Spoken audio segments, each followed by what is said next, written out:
Hello class 6th. As you all know that we were doing chapter number 9. Now the topic that we are going to start today is adaptation in aquatic habitats. Organisms जो पानी में रहते हैं बेटा वो अपने आप को काफ़ी अडेप्टैशंस में ले आते हैं. For example breathing in water करनी पड़ेगी उनको, राइट. मूवमेंट प्रेशर जो वाटर का है वो उनको सहन करना पड़ेगा और लो इंटेंसिटी ऑफ लाइट में रहना पड़ेगा.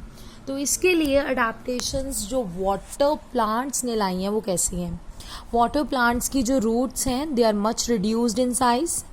ओके, उनकी जो स्टेम है वो काफ़ी लॉन्ग है, नैरो है, ताकि वो पानी में स्टैंड कर सके. वाटर करंट्स जो हैं उनसे उनको कोई डैमेज ना हो. स्टेम्स में एयर स्पेसेस हैं, हवा है, जिनके कारण वो फ्लोट कर सकते हैं. लीव्स भी इनके फ्लोटिंग है और लार्ज हैं. लीव्स के ऊपर वैक्सी कोटिंग होगी जिनके कारण ये वाटरप्रूफ बन जाएंगे. फॉर एग्जांपल वाटर लिली हो गया. लीव्स जो हैं वो सबमर्ज्ड इन वाटर हो सकते हैं, मतलब पानी में डूबे हुए हो सकते हैं. लॉन्ग, लंबे, नैरो, थोड़े से पतले हो सकते हैं. They bend along the water movement. They bend along with water movement. For example, tape grass. Now, adaptation in water animals. Water animals में streamlined body होती है. Streamlined body हमने पहले भी समझी थी कैसी होती है. Like fishes की body आगे से थोड़ी पतली, पीछे से थोड़ी बड़ी. That reduce the resistance due to which water help them to swim fast in water. इनसे उनकी रेजिस्टेंस, जो रुकावट उनको पानी से मिलती है, पानी के प्रेशर के कारण वो कम हो जाती है और वो इजीली स्विम करके आगे आगे बढ़ जाते हैं. Their body is covered with scales. उनकी बॉडी के ऊपर स्केल्स होते हैं ताकि वो वाटरप्रूफ बने. They have gills for breathing under water. उनके पास फ्लैट फिन्स और टेल्स होती हैं जिनके कारण मूवमेंट या फिर डायरेक्शन चेंज कर सकते हैं. वो अपनी बॉडी का बैलेंस बना सकते हैं. दे हैव एयर ब्लैडर जिनके कारण वो फ्लोट करते हैं. कई एनिमल्स और हैं लाइक ऑक्टोपस या squid. They do not have streamline body, however they can move in water. कैसे? They make their body streamline. अपनी बॉडी को स्ट्रीमलाइन जैसी शेप में ले आते हैं जब मूवमेंट करनी होती है.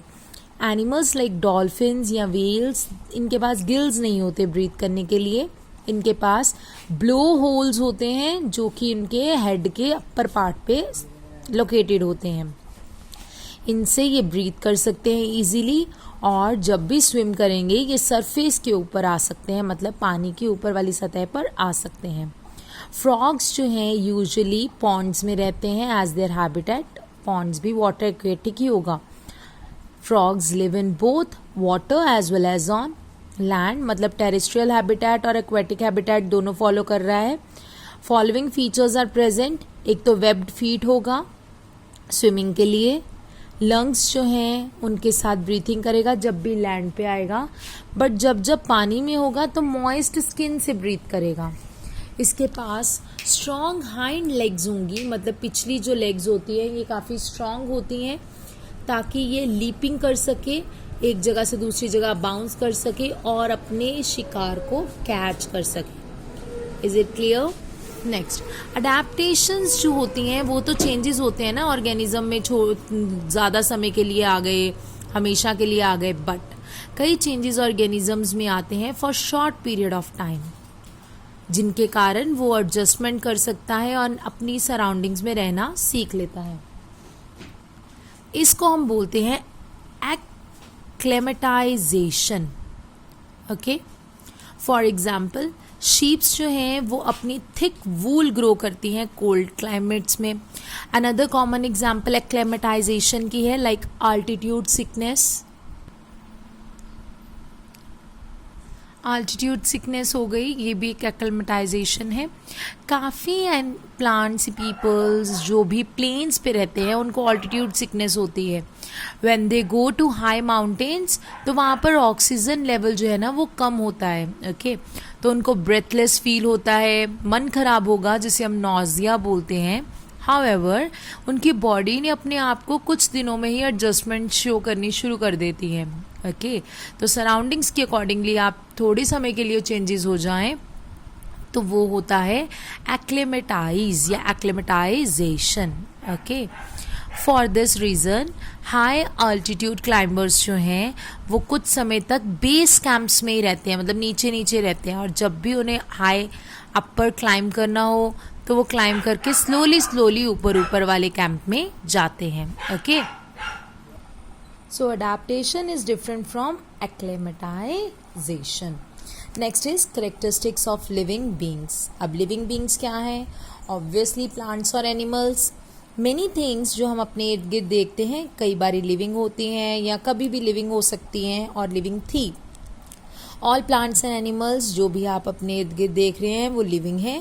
Cars, bricks, buckets, books, table, chair etcetera ये सब नॉन लिविंग है.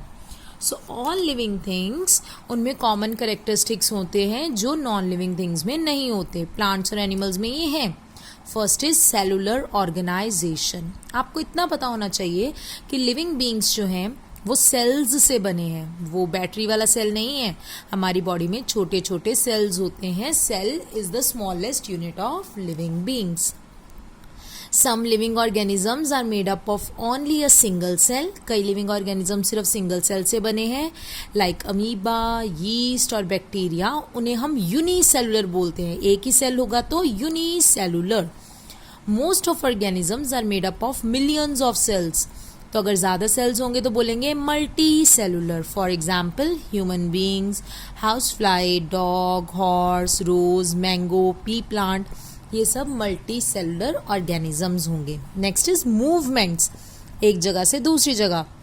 You can see animals moving in search of food, shelter, अपने एनिमीज से बचने के लिए. बॉडी पार्ट्स अपने मूव करवाते हैं, right.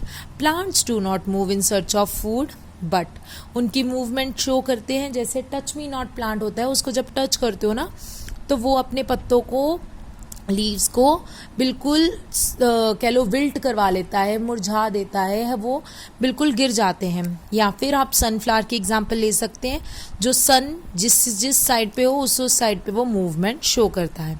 As we have seen some non living things can move too but external source के साथ. मतलब मैं इस बुक को आगे पीछे कर रही हूँ तो दैट इज़ मैं एक्सटर्नल सोर्स अपने से कर रही हूँ. तो इसका मतलब ये नहीं है कि ये मूवमेंट कर रहा है. कार जो है वो पेट्रोल, डीजल, बैटरी पर चलती है तो वो हम मूव करवाते हैं. Is it clear? I hope so आपको यहाँ तक का क्लियर हो गया होगा.